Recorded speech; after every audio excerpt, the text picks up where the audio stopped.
জানেন কি কেন অন্নপূর্ণা ভান্ডারের টাকা পেতে ব্যক্তিগত তথ্য দিতে হচ্ছে? আপনার কি বাড়িতে 3টির বেশি পাকা ঘর রয়েছে? আপনার কি বাড়িতে বাইক বা 4 চাকা রয়েছে? আপনি কি সময় মতো আপনার শিশুকে টিকাকরণ করাননি? অথবা 5 জনের বেশি সদস্য রয়েছে, ভাবছেন 3000 টাকা পাবেন না? আসল সত্যিটা জানলে চমকে উঠবেন। নমস্কার, আমি শম্পা। অন্নপূর্ণা ভান্ডারের বিষয়ে এতগুলো তথ্য আপনাদেরকে জানাচ্ছি। অন্নপূর্ণা ভান্ডারের ফর্ম ইতিমধ্যেই প্রকাশিত হয়েছে। রাজ্যের মুখ্যমন্ত্রী শুভেন্দু অধিকারী তিনি ফর্ম প্রকাশ করেছেন, জানিয়েছেন আগামী 1 জুন থেকে আর আগামী 3 মাস অর্থাৎ 90 দিন এই ফর্ম ফিল আপ চলবে।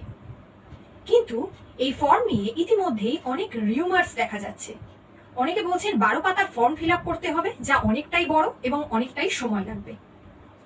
আরো একটা বিষয় হচ্ছে যে এখানে পরিবারের সদস্য যদি কারোর 5 জনের বেশি হয়, অর্থাৎ ফর্মে দেওয়া আছে প্রথম 5 জন, তাহলে তারা বোধহয় আর অন্নপূর্ণা ভান্ডার পাবেন না। আর এছাড়াও বলা হচ্ছে যদি কারোর বাড়িতে কোনো বাইক বা 4 চাকা থাকে, তাহলে তারাও কিন্তু অন্নপূর্ণা ভান্ডার পাবেন না। কিন্তু আসলে মূল বিষয়টা হচ্ছে অন্নপূর্ণা ভান্ডার থেকে মানুষের থেকে যে তথ্য নেওয়া হচ্ছে অন্নপূর্ণা ভান্ডারের জন্য, সেখানে বলা হচ্ছে যে একটা সমীক্ষা মাত্র, এটি একটি সমীক্ষা মাত্র। আগামী দিনে রাজ্য সরকারের আরো নতুন প্রকল্প, অর্থাৎ কেন্দ্রীয় সরকারের যে প্রকল্পগুলি চলছে, সেই প্রকল্পগুলো কিন্তু রাজ্য সরকারও সেখানে অন্তর্ভুক্ত করা হবে এবং সেখানে যাতে মানুষ আরো বেশি করে সুযোগ সুবিধা পায়, সে তার জন্যই কিন্তু আজকের এই অন্নপূর্ণা ভান্ডারের জন্য এই তথ্যগুলো নেওয়া হচ্ছে। অন্নপূর্ণা ভান্ডারে বলাই হয়েছে যে প্রথম 2 দিন যারা ফর্ম ফিল আপ করবেন তারাই আগে কিন্তু, অর্থাৎ জুন মাসে তারাই টাকা পাবেন।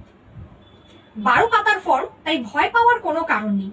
আপনার তথ্য যদি সঠিক থাকে, আপনি যদি সঠিক তথ্য দেন, যদি কোনো মিথ্যে তথ্য না দেন এবং সেগুলি যদি এখন থেকেই গুছিয়ে রাখেন, তাহলে কিন্তু আপনার কোনোভাবেই ফর্ম ফিল আপ বা ফর্ম আপনার বাতিল হবে না, বা ফর্ম ফিল আপ করতে গিয়ে কোনো সমস্যায় পড়তে হবে না এবং আপনি খুব সহজেই, খুব তাড়াতাড়ি ফর্ম ওপেন হওয়ার সাথে সাথেই ফর্ম ফিল আপ করতে পারবেন।